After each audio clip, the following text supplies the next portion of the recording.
घरका झ्यालबाट बच्चाहरूको सपना बुन्छन्। यो चोटीको चुनावमा घन्टी जित्यो भने घर परिवार सँगै बस्न पाउँछु कि भन्ने आशा हो। परदेशी बाउको कथा आँसुले लेखिएको, फर्कने दिनको सपना मनमा सजिएको। बाउ तिम्रो हात समातेर बच्चाहरूले बोलाउँछन्, फाउनु भन्छन्। रातभरि जागेर कमाउँछौ पसिना, घरको आँगन खाली माया खोज्छन्। यो देशको धरतीमा राजनीतिको खेल, घन्टीको झन्डा फहराउँदा आशा जग्छ मनमा। जित्यो भने फर्किन्छु सधैँभरि साथमा, परिवारको काखमा बुढेसुरमा शान्ति पाउँछु।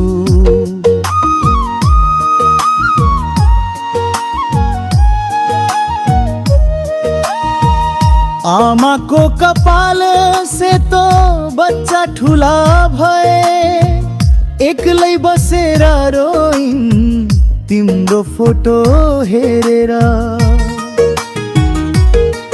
विदेशको चिसो हावामा तिम्रो शरीर काप्छ, तर मनको आगो बल्छ घर फर्कने रहलले। चुनावको यो घडीमा भोटको महत्व बुझ्छु, घन्टीले जितेपछि सपना पूरा हुन्छ। परदेशी बाउको कथा, पीडा र आशाको गाथा, फर्कने बाटो खुल्छ प्रार्थना गर्छु भगवानलाई।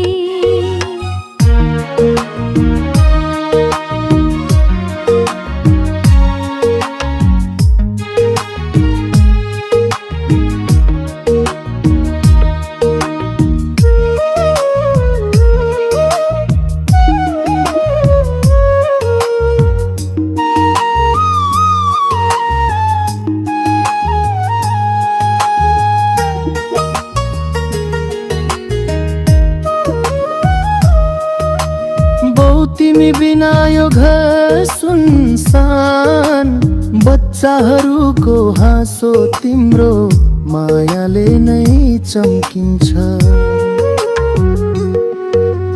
मलेसिया पुगेर वर्षौंसम्म लायो, पसिनाको थोपा बगाएर सपना सजायो। अब यो चुनावी माहौलमा घन्टीको पक्ष लिन्छु, जित्यो भने तिमी फर्क परिवार एकै ठाउँ। बुबाको काँधमा टाउको राखेर सुत्न पाउने त्यो दिनको कल्पना गर्दा आँखा रसाउँछन्।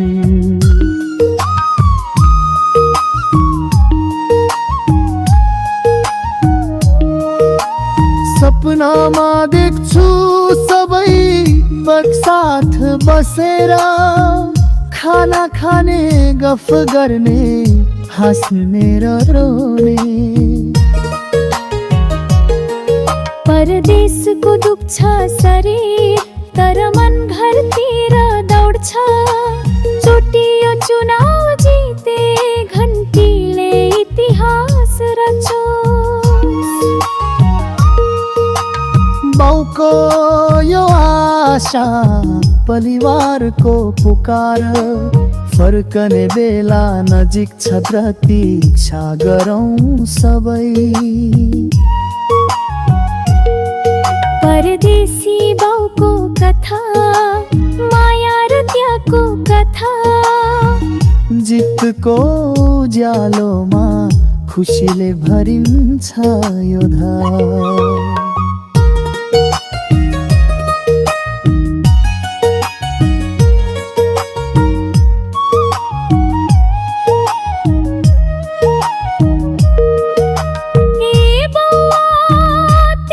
फर्कने बाटो अब छोटो हुँदैछ, घन्टीको विजयले ढोत खोबैछ। बच्चाहरूले लेखे पत्र फर्काउनु छिट्टै, आमाले रोइन् भन्दै प्रार्थना गर्छिन् राति। विदेशी भूमिमा एक्लैलै तिमीले सह्यौ दुःख, अब समय आयो घर फर्कने पल। यो चोटी जित्यो भने सधैँ सँगै बस्छौ, परिवारको बन्धनमा जीवन बिताउँछौ। परदेशी बाउ तिम्रो कथा सुन्दा मन पगलिन्छ। आशाको किरण चम्किन्छ, अँध्यारो मेटिन्छ। घन्टी जितोस् यो चुनाव, सपना साकार होस्, घर परिवार सँगै बस्ने त्यो सुख प्राप्त होस्।